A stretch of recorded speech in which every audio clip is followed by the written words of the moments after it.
اب قاضی خان میں ہے وَلَوْ اسْتَأْجَرَ امْرَأَةٌ لِيَزْنِيَ بِهَا فَزَنَا بِهَا لَا يُحَدُّ فِي قَوْلِ أَبِي حنیفہ رحمہ اللہ تعالی.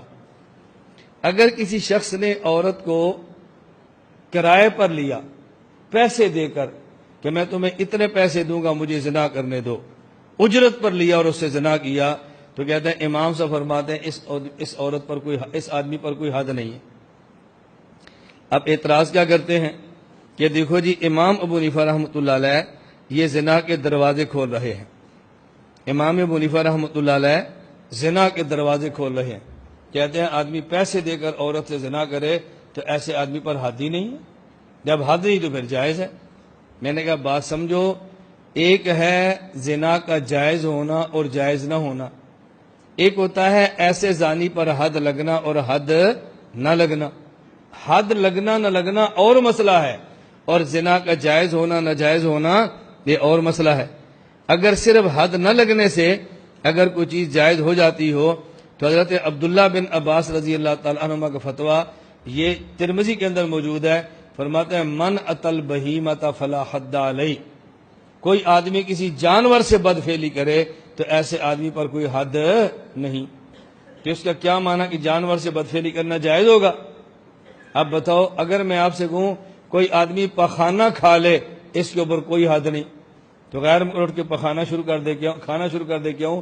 مولانا صاحب نے کہا حد نہیں لہذا جائز ہو گیا. اور بھئی حد نہ ہونا الگ مسئلہ ہے اور جائز اور ناجائز ہونا یہ الگ مسئلہ ہے. تو امام ابو حنیفہ رحمۃ اللہ علیہ کا یہ جو مسئلہ بیان کیا جا رہا ہے نا کہ حد نہیں، حد نہ ہونے کی وجہ امام صاحب فرماتے ہیں کہ ضابطہ ہے الحدود تندرع بالشبہات. اگر کسی موقع پر شبہ ثابت آ گیا تو شبہ سے حد ساقط ہو جاتی ہے. یہاں شبہ کیا ہے؟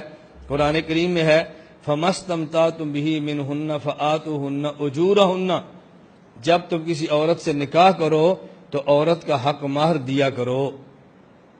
عورت سے نکاح کرو تو عورت کو حق مہر دیا کرو. تو یہ جو اس نے عورت کے ساتھ ہم بستری کی ہے اور بدلے میں پیسے دیے ہیں، نکاح والا بندہ بھی عورت سے نکاح کرتا ہے اور بدلے بھزا کے طور پہ پیسے دیتا ہے. تو شبہ یہ تھا کہ جیسے حق مہر ہے ویسے اجرت ہے، یہ حق مہر کی طرح ہے، اس لیے اس پر حد نہیں جاری ہونی چاہیے. شبہ آ گیا. اب ذہن میں سوال آئے گا بھائی وہ تو تب ہے جب نکاح ہو اور پھر پیسے دیں حق مہر، اس نے تو نکاح نہیں کیا اور پھر پیسے دیے، یہ حق مہر کے مشابہ کیسے ہو گیا؟ ہم نے کہا یہ نکاح کے مشابہ ہے. کیوں؟ نکاح میں یہ ہوتا ہے کہ دو آدمی گواہ ہوں اور مرد عورت ایجاب و قبول کر لے، اور اگر گواہ نہ ہوں ایجاب و قبول کریں تو امام مالک فرماتے ہیں پھر بھی نکاح ہو جاتا ہے. حضرت امام مالک یہاں گواہ شرط نہیں ہے. تو چونکہ فقہ مالکی میں بغیر گواہوں کے ایجاب و قبول کرنے سے نکاح ہو جاتا ہے، تو یہ شبہ ہے کہ مرد عورت راضی بھی ہیں اور پیسے بھی دیے ہیں، تو نکاح کا بھی شبہ موجود ہے اور حق مہر کا بھی شبہ موجود ہے، لہذا اس کے اوپر حد جاری نہیں ہونی چاہیے. اور ایسا مسئلہ احادیث کے اندر بھی موجود ہے. مثلا رسول اکرم صلی اللہ علیہ وسلم نے ارشاد فرمایا ایما امرأۃ نکحت، کوئی عورت اپنا نکاح کرے بغیر اذن ولیہا، اپنے گھر کے سربراہ اور ولی کی اجازت کے بغیر، فنکاحها باطل فنکاحها باطل فنکاحها باطل، تو اس کا نکاح باطل ہوگا باطل ہوگا باطل ہوگا. آگے فرمایا فإن دخل بها، اگر بغیر ولی اجازت کے نکاح کر لیا اور اس کے شور سے ہم بستری بھی کر لی، اللہ کے نبی فرماتے ہیں فلح المہر بمستحل من فرجها، چونکہ اس نے حلال طریقے سے ہم بستری کی ہے لہذا اس عورت کو حق مہر ادا کرے گا، حق مہر پھر بھی دے گا. اور حق مہر کون سا ہوگا؟ حق مہر مصری ہوگا، جو عام طور پہ اس علاقے میں اس خاندان کی عورت کا حق مہر ہوتا ہے. اب دیکھو نکاح کو باطل بھی فرمایا جا رہا ہے اور شرمگاہ کو حلال بھی کیا جا رہا ہے اور حق مہر بھی ثابت کیا جا رہا ہے. میری بات سمجھ آ گئی؟ تو اس کا مطلب یہ نہیں ہے کہ حد نہیں تو جائز ہو گیا، لیکن یہ بات بھی ذہن نشین فرما لیں کہ اس مسئلے پر بھی فقہ میں دو قول ہیں.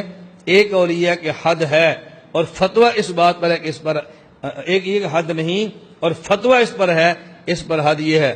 الدر المختار باب الوطی الذی یوجب الحد والذی لا یوجبہ، مسئلہ بیان کیا والحق وجوب الحد کالمستأجرۃ للخدمت، جس طرح کسی عورت کو پیسے دے کر گھر میں نکرانی رکھا جائے اور آدمی اس سے زنا کر لے، اس پر حد زنا ہوتی ہے، اسی طرح کوئی آدمی کسی عورت کو پیسے دے کر لائے ہی زنا کے لیے تو اس پر بھی حد ہوتی ہے۔ تو فتویٰ اس بات پر ہے کہ حد ہوگی۔ بات سمجھ آ گئی؟ اب دو باتیں سمجھ لیں، اس مسئلے پر دو قول آگے، ایک قول یہ کہ حد نہیں، اور ایک قول یہ کہ حد، اگر حد نہ ہو تو جائز پھر بھی نہیں ہے، اور اگر حد ہو تو فتویٰ اس پر ہے کہ حد ہونا چاہیے۔ تو جب ہم تقلید مفتہ بہا مسائل پہ کرتے ہیں تو اعتراض میں وہ مسئلہ پیش کرو جس پر ہمارا فتویٰ ہے، جس پر ہمارا فتویٰ ہی نہیں اس مسئلے کو اعتراض میں آپ پیش کیوں کرتے ہیں؟ میری بات سمجھ آ گئی؟ اس لیے ہم نے کہا یہ دو مسئلے الگ ہیں، ایک ہے گناہ ہونا اور ایک ہے حد ہونا۔ گناہ تو ہر حال میں ہے، لیکن حد کے بارے میں دو قول تھے، اور فتویٰ اس بات پر ہے کہ اس آدمی پر پھر بھی حد ہوگی، یعنی کہ اس کی حد ثابت ہو جائے گی۔